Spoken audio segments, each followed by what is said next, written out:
பிறவியின் பயன் தரும் பேரின்பகானம்.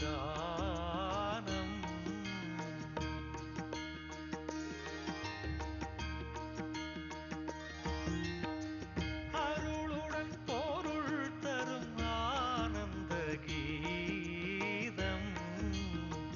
அதிர்வேன ஓங்கிய ஸ்ரீ விஷ்ணு பாதம்.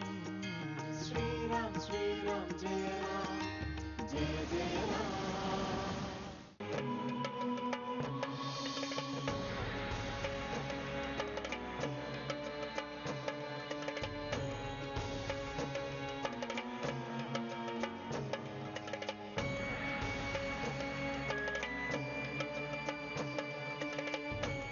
சுமந்தரே,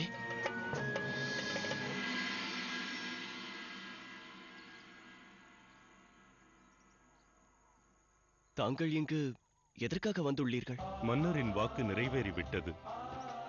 இனி தாங்கள் என்னுடன் அரண்மனைக்கு திரும்பி வாருங்கள். சுமந்தரே, 14 வருட வனவாசம் என்பதுதான் வாக்கு. அதை முழுதாக நிறைவேற்றாமல் நான் அயோத்தி திரும்புவது எவ்விதத்திலும் நியாயமல்ல. அப்படி என்றால் தாங்கள் அயோத்திக்கு திரும்பும் வரை நானும் தங்களுடனேயே இருப்பேன்.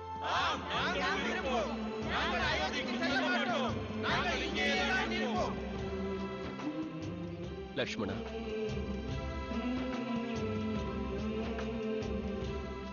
இன்று இரவு நாம் அனைவரும் இங்கேயே ஓய்வெடுப்போம்.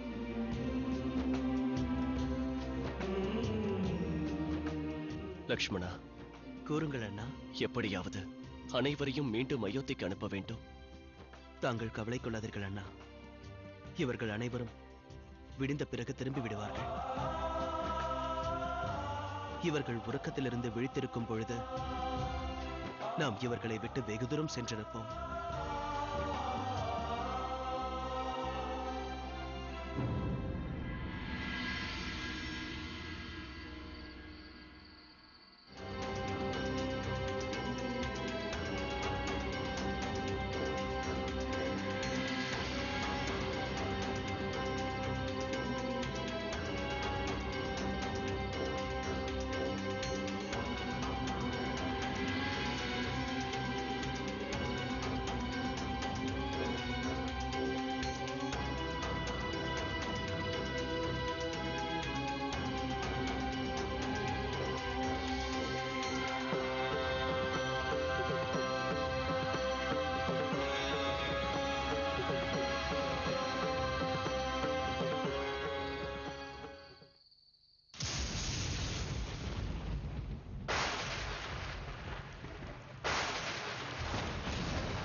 जल प्रवाह भावि संतले कलेव नंदनाभितांबुजंग संगमालिका जमट जमट जमट जमट निनादवं निर्मयं चकार चंद्रतांडवं तनूतना शिव शिव जगजगान संभ्रमं वन्दे गिरिजरी विलोलवी जीवन्नरी विराजमान भूधरी जगत जगत जगद्वलन नाटपट्ट भावके किशोर चंद्रशेखर गति प्रतीक्षणं मम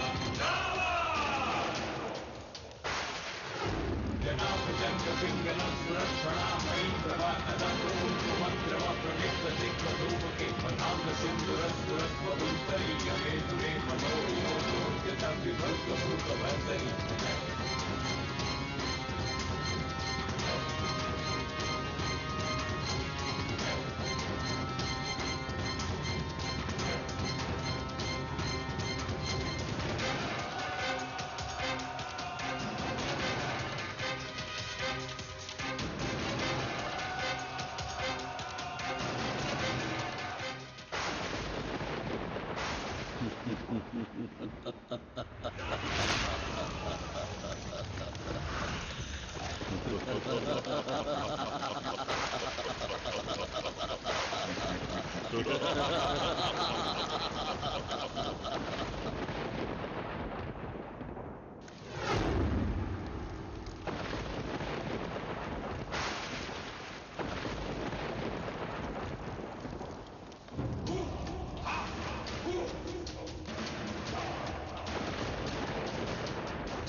அண்ணா, வெகு தூரமாக நடந்து கொண்டிருக்கிறோம். சிறிது நேரம் ஓய்வெடுக்கலாமே. இல்லை லக்ஷ்மணா, நாம் விடிவதற்கு முன்பாக வனத்தின் மறுபுறத்திற்கு சென்றாக வேண்டும். அப்பொழுதுதான் அயோத்தி வாசிகள் நம்மை நெருங்க இயலாது. ஆமாம் அண்ணா, இருப்பினும் அண்ணி கலைத்து விட்டார்கள். தவறு லக்ஷ்மணரே, நான் நலமாக இருக்கின்றேன். இதற்கு மேலும் நடக்க தயாராக உள்ளேன்.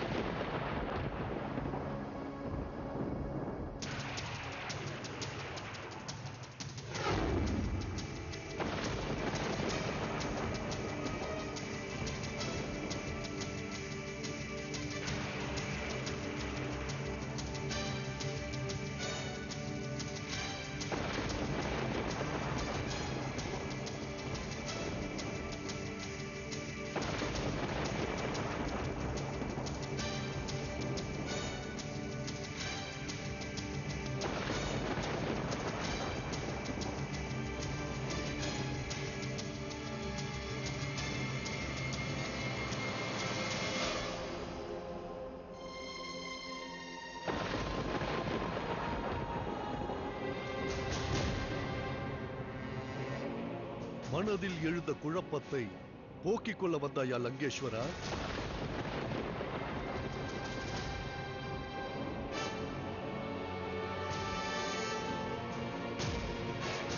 தாங்கள் அனைத்தும் அறிந்தவர்கள் குருதேவா. ஆழ்நிலை தியானத்தில் இருந்தும் நீங்கள் ஒவ்வொரு நிகழ்வுகளையும் கடந்த காலம், எதிர்காலம் என அனைத்தும் அறிவீர்கள். என் மனதில் எழுந்த சந்தேகம் என்னவென்றால், என் பூஜைக்குரிய மகாதேவர் நான் அபிஷேகம் செய்வதை தடுத்து விட்டார். பசும் பால் குருதியாக மாறியதற்கு காரணம் என்ன? அவர் என்ன கூற விரும்புகிறார்? மகாதேவர் உன்னை எச்சரித்துள்ளார். உனக்கு கெட்ட காலம் ஆரம்பித்து விட்டது.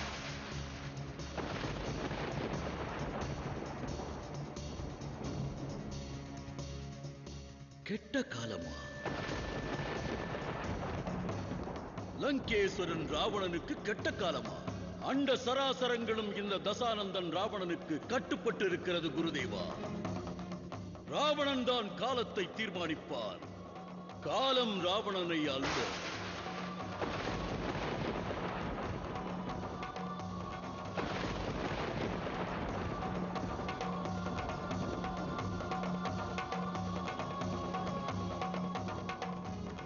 உண்மையை அறிய வேண்டும் என நினைக்கிறாயா லங்கேஸ்வரா? நன்றாகப்பா.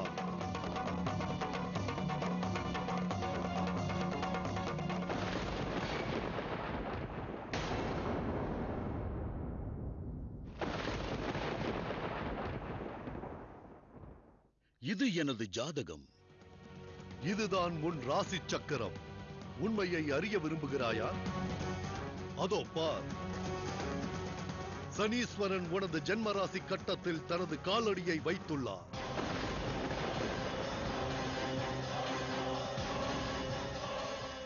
இனி வரும் காலகட்டத்தில் அவன் உன்னை ஆட்டி படைக்கப் போகிறான்.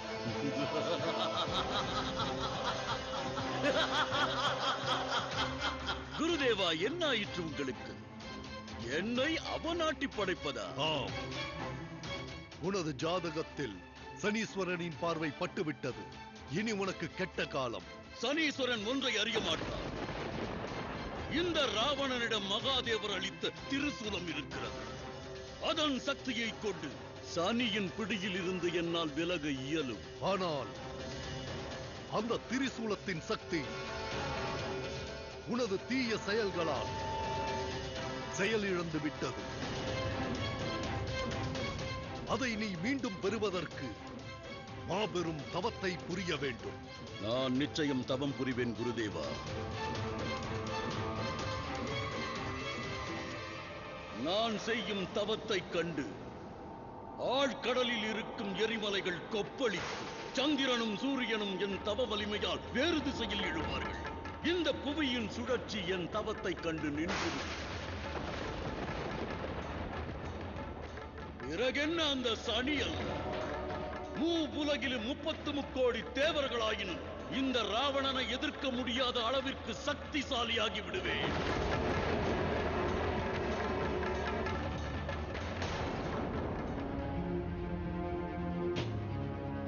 இங்கு பாருங்கள், ஸ்ரீராமரும் தேவி சீதையும் எங்கோ சென்று விட்டார்கள். எழுந்திருங்கள், ராமலக்ஷ்மணர் இருவரையும் காணவில்லை. அட, தேவி சீதையும் அவர்களோடு சென்று விட்டார்களா?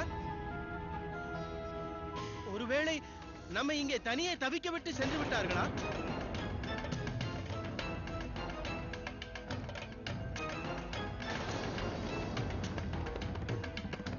எல்லோரும் பாருங்கள், நாம் அனைவரும் சென்று அவர்களை தேடலாம். வாருங்கள். நில்லுங்கள். நீங்கள் அனைவரும் உண்மையில் ஸ்ரீராமர் மீது அன்பு வைத்திருக்கிறீர்கள் என்றால் அவரை தன் வாக்கை நிறைவேற்ற அனுமதியுங்கள். வனவாசம் செல்ல அனுமதியுங்கள். அதுதான் நாம் அவருக்கு செய்யும் உதவி. நீங்கள் அனைவரும் உடனடியாக இங்கிருந்து அயோத்திக்கு புறப்படுங்கள்.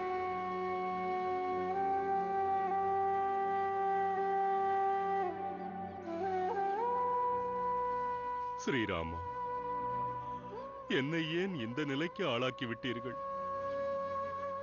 நான் அயோத்திக்கு சென்று மகாராஜா தசரதருக்கு என்ன பதில் கூறுவேன்?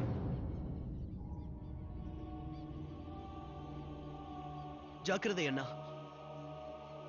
இந்த இலைகளுக்கு கீழே குழி இருக்கலாம். அது புதைக்குழியாகவும் இருக்கலாம். சரி, வாருங்கள்.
நிஷாத வனத்திற்கு உங்களை வரவேற்கிறேன் இளவரசே. தங்களது வருகையினால் எங்கள் இனமே பெருமை அடைந்து விட்டது. இல்லை நிஷாத ராஜா, பெருமை அடைந்தது நான் தான். தங்களை போன்ற நலம் விரும்பிகளை கண்டேன்.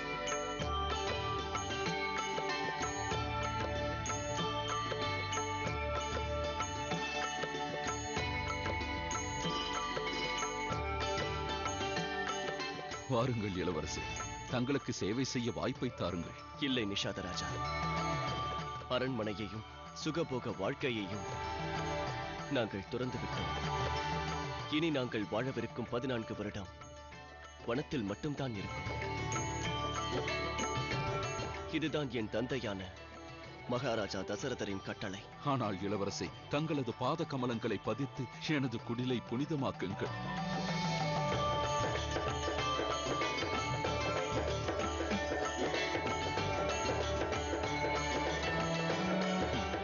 வாருங்கள் இளவரசே.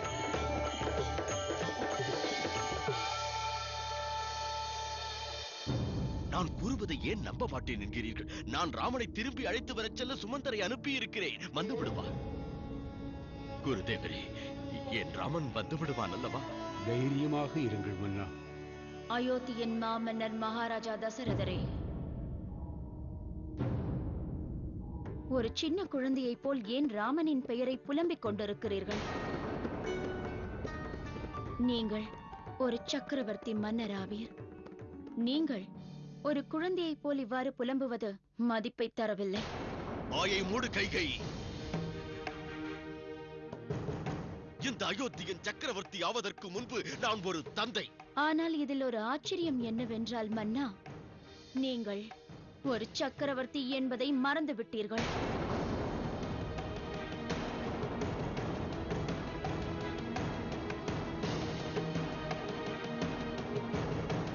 நான் உனக்கு அளித்த வாக்கில் ஒன்றை நிறைவேற்றி விட்டேன். ஒன்று மட்டும்தான் நிறைவேறி உள்ளது மன்னா. அதுவும் நீங்கள் நிறைவேற்றவில்லை.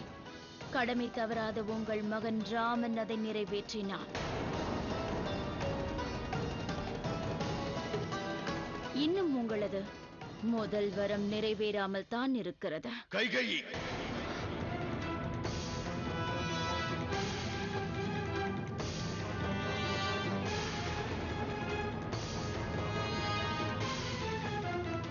கூறுங்கள் மகாராஜா, எனது மகன் பரதனை நீங்கள் எப்பொழுது அயோத்திக்கு அழைப்பீர்கள்? பிறகு எப்பொழுது அவனை அயோத்தியின் அரியணையில் அமர வைப்பீர்கள்? கைகையே, மகாராஜாவின் நிலையை கண்டோம். இவ்வாறு அவரிடம் பேச உனக்கு வெட்கமாக இல்லை? மன்னிக்க வேண்டும் மகாராணி கௌசல்யா. இந்த விஷயத்தை பொறுத்தவரையில் எங்களிடையில் பேசுவதற்கு உங்களுக்கு உரிமை இல்லை. நான் இப்பொழுது எனது கணவன்... என்னை உன் கணவன் என்று கூறாதே. நான் இனி உன் கணவன் அல்ல. என்று இந்த அயோத்தியை ஆண்டு கொண்டிருக்கும் மாமன்னன் தசரதன் உன்னை எனது மனைவி என்ற அதிகாரத்தில் இருந்து விலக்குகிறேன்.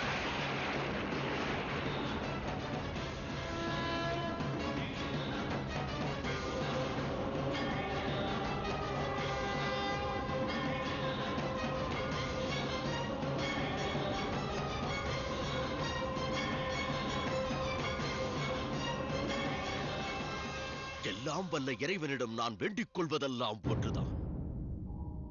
இனி எதிர்காலத்தில் எந்த ஒரு கணவனுக்கும் உன்னைப் போல ஒரு மனைவி கிடைக்கக்கூடாது.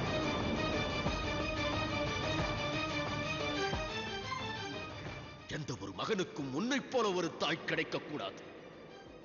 எந்த சகோதரனுக்கும் உன்னைப் போல ஒரு சகோதரி கிடைக்கக்கூடாது.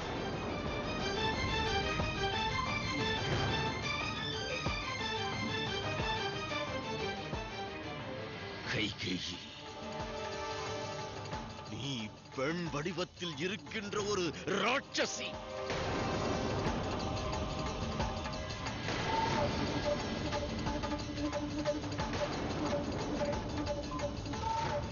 உன்னை மணந்ததை எண்ணி நான் இன்று வெட்கப்படுகிறேன். மகாராணி கைகேயி, தயவு செய்து தாங்கள் இப்பொழுது மகாராஜா தசரதரை தனிமையில் விடுங்கள்.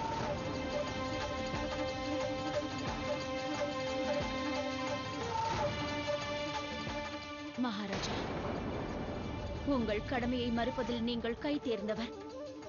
ஆனால் இந்த கைகேயி அவளது மகனுக்காக உங்களிடமிருந்து பெற்ற வரத்தை நிச்சயம் பூர்த்தி செய்வாள்.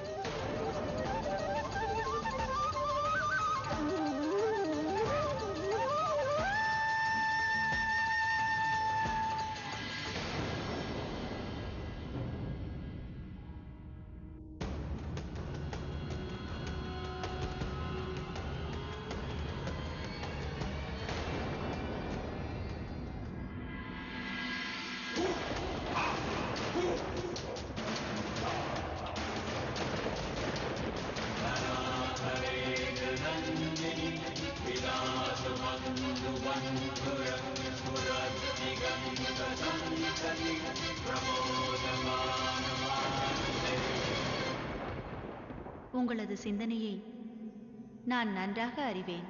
தங்களது மனது ராவணனின் தவத்தைக் கண்டு மகிழ்ந்து விட்டதல்லவா?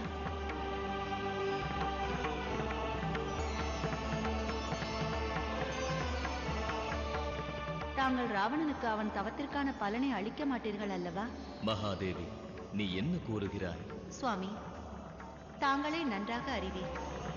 ராவணன் ஒரு அகங்காரன், சுயநலவாதி. அவன் புவியின் நலனை எண்ணாதவன். அவன் தன்னலனை மட்டுமே நாடுபவன்.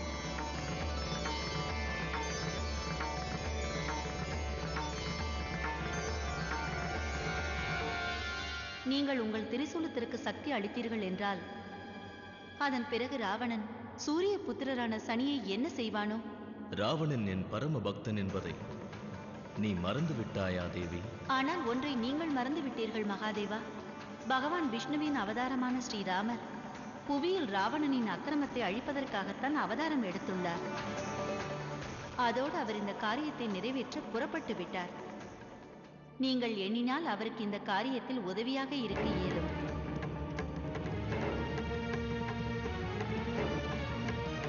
நீ கூறுவது முற்றிலும் சரிதான் தேவி. ராவணனை அழிப்பதற்காகத்தான் அவர் புவியில் பிறந்துள்ளார். ஆனால் ஒன்றை மறவாதே தேவி, ராவணன் என்ன தவம் செய்தாலும் மகாவிஷ்ணுவின் கையால் அவன் மரணம் நிச்சயம் நிகழும்.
நீ இந்த லங்கேஸ்வரன் ராவணனின் ஜாதகத்தில் தவறாக இடம் மாறி என்னை நேரடியாக போருக்கு அழைத்து விட்டாய். ஆனால் ஒன்றை நீ அறிய மாட்டாய். உண்மையில் ஜாதகத்தில் கட்டம் மாறியது உமக்குத்தான். இனி உன்னால் மட்டுமல்ல, அனைத்து கிரகங்களும் ஒன்று கூடினாலும் இந்த ராவணனை ஒன்றும் செய்ய இயலாது. லங்கேஸ்வரன் வந்துவிட்டேன். உன் சக்திகளை பறிக்கப் போகிறேன். உன்னை வதம் செய்ய வந்துவிட்டேன்.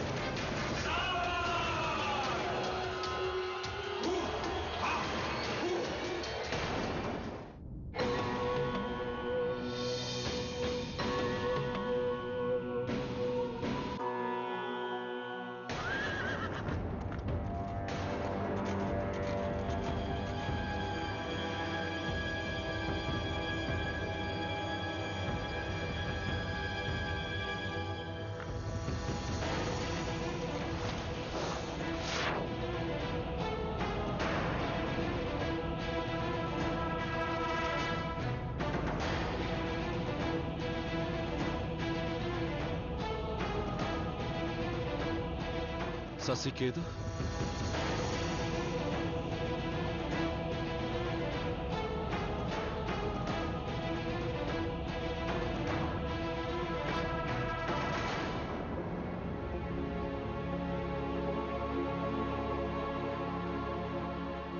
நான் இங்கு என்ன பார்க்கிறேன்? தசரத நந்தன் ராமன் ஒரு வேடனோடு இருக்கிறாரா?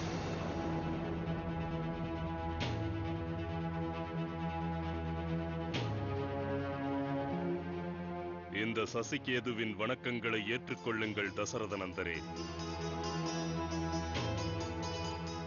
நான் சமீப் பிரதேசத்தின் மன்னன் இளவரசர் ராமரே. தாங்கள் ஒரு சத்திரியர், நானும் ஒரு சத்திரியன். நட்புறவை தனக்கு நிகரானவர்களோடுதான் வைத்துக் கொள்ள வேண்டும் என்பது மரபு.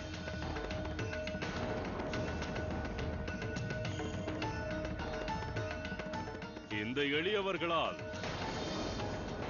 தங்களுக்கு நிகரான சன்மானத்தை எவ்வாறு கொடுக்க இயலும்? சரியாக கூறுகிறீர்கள் சசிகேது. நாங்கள் வேடர்கள், வனத்தில் வசிப்பவர்கள். எங்களிடம் கொடுப்பதற்கு பொருட்கள் இல்லை. எங்களது குடில் சிறிதாக இருக்கலாம், ஆனால் எங்கள் மனது பெரியது. அதிதியை எங்களது இறைவனாக கருதி நாங்கள் அவர்களை பூஜிக்கிறோம். பூஜையை முடித்த பிறகு அவர்களிடமிருந்து அனைத்தையும் அபகரிக்கிறீர்கள். இந்த குற்றம் பொய்யானது.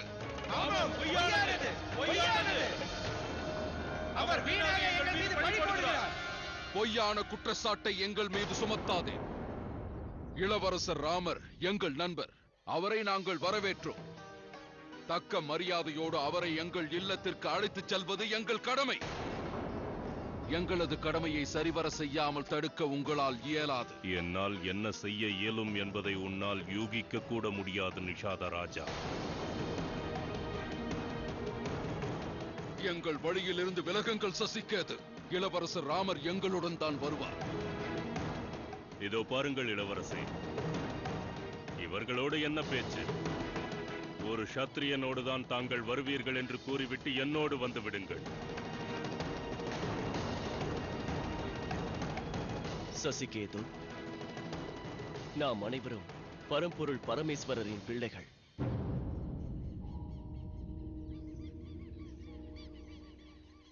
இறைவனின் பார்வைக்கு முன்னால் அனைவரும் ஒன்றுதான். அதில் ஏற்றத்தாழ்வு எதுவும் இல்லை. இறைவனிடையே ஏற்றத்தாழ்வு இல்லாத பொழுது மனிதர்களாகிய நாம் எவ்வாறு ஏற்றத்தாழ்வை காண்பது?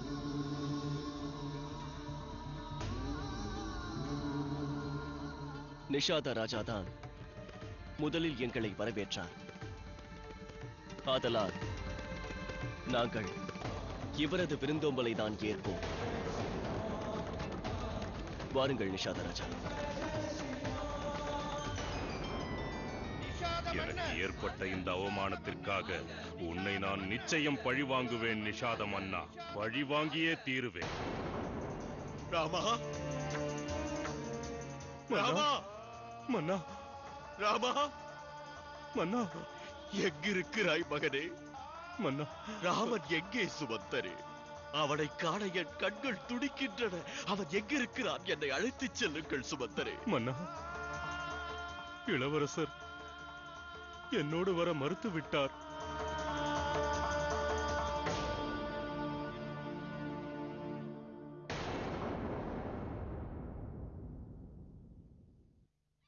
ரேவதி, மகனே, இருவரும் உடனடியாக வாருங்கள். அயோத்தி இளவரசர் ராமர் இங்கு வந்துள்ளார். நாம் அவரை வரவேற்க வேண்டும்.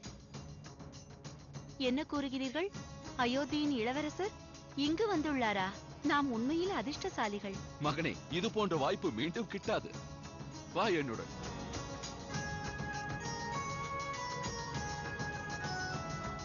ஏன் அங்கேயே நிற்கிறாய்?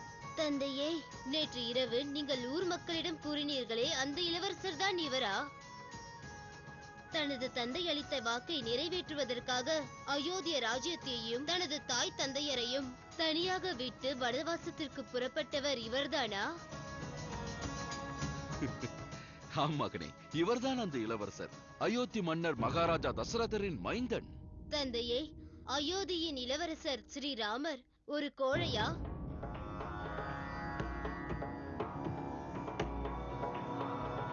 மகனே, இவ்வாறெல்லாம் பேசக்கூடாது.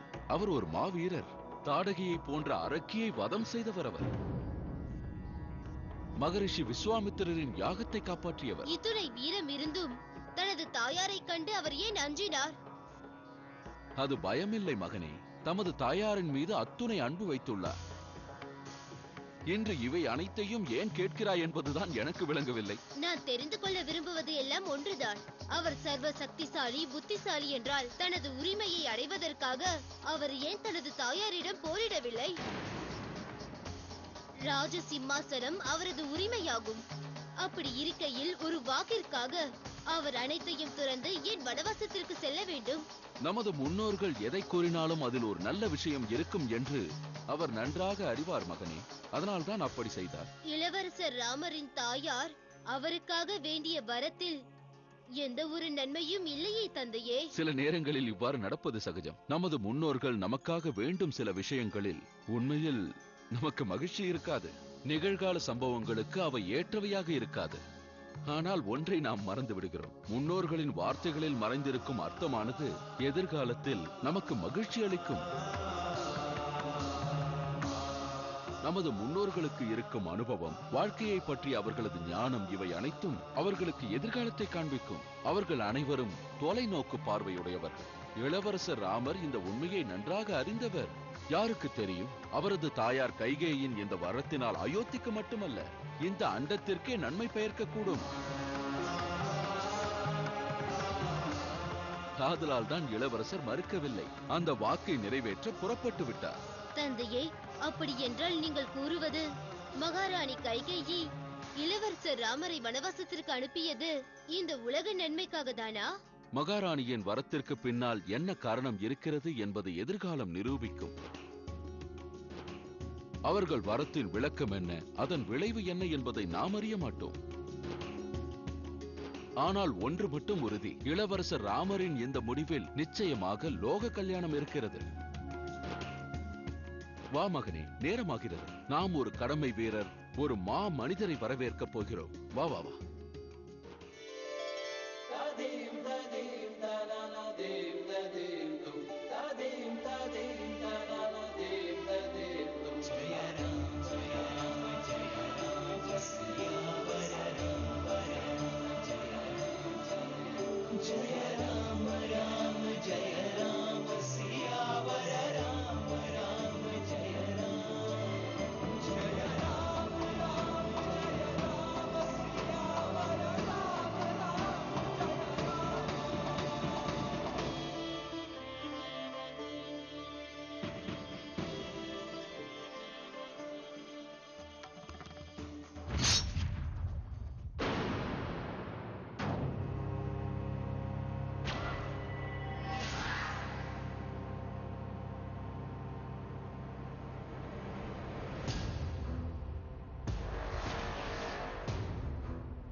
இன்று உனது முடிவு நெருங்கிவிட்டது நிஷாத மன்னனே. ஜாக்கிரதை சசிகேது. நிஷாத மன்னனை நீ காயப்படுத்த நினைத்தால் பிறகு எனது பானம் உங்கள் அனைவரின் இதயத்தை ரணமாக்கிவிடும். லக்ஷ்மணரே, எனக்கும் சசிகேதுவுக்கும் தான் விரோதம். இதற்கான முடிவையும் நாங்களே எடுப்போம். இதை போன்ற திடீர் தாக்குதல் வீரம் அல்ல, கோழைத்தனம். நேருக்கு நேர் போர் புரிவதுதான் வீரத்துவம். சரி, நேருக்கு நேர் போட்டியிட நான் தயார்.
ஒரு தலை சிறந்த வீரனின் உண்மையான ஆயுதம் மன்னிப்பு.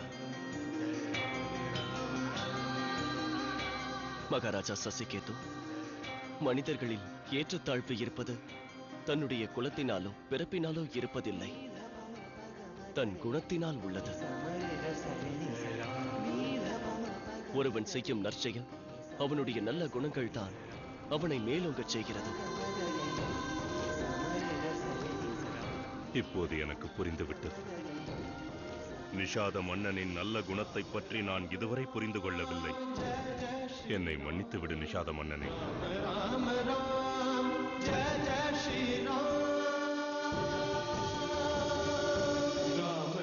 சசிகேது, தவறை உணர்ந்து அதை ஒப்புக்கொள்வது என்பது மாபெரும் காரியமாகும். தவறை உணர்ந்தாலே செய்த தவறுக்கு மன்னிப்பு கிடைத்துவிடும்.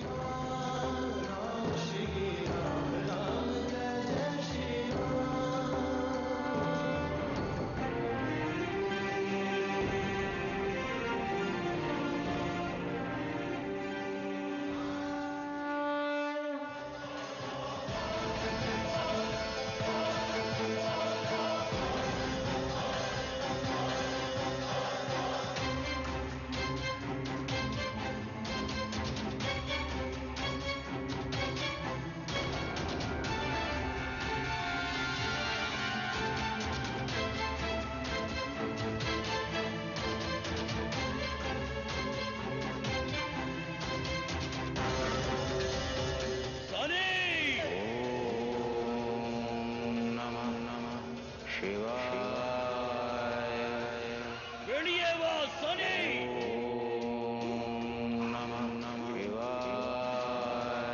சர்வ சக்திசாலியான ராவணன் உன்னை கைது செய்ய வந்திருக்கிறேன்.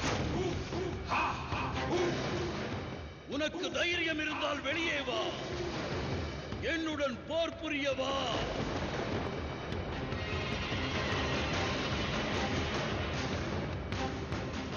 ஒன்று என்னோடு போர் புரி, இல்லை என்றால் எனக்கு அடிமையாகிவிடு. அகங்காரம் பிடித்தவனே,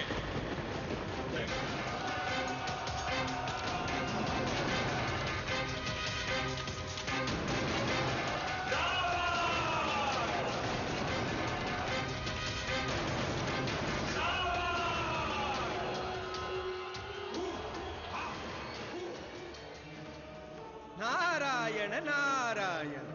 தேவேந்திரா, ஒருபுறம் பிரபு ஸ்ரீராமர் உள்ளார், இந்த உலகம் முழுவதும் அவர் அமைதியை கோருகிறார். மறுபுறமோ ராவணன் தன்னைத்தானே உலகின் மாவீரன் என நிரூபித்துக் கொள்ள தனது வழியில் ஏற்படும் தடைகள் அனைத்தையும் நீக்கி அமைதியை குலைக்கிறார்.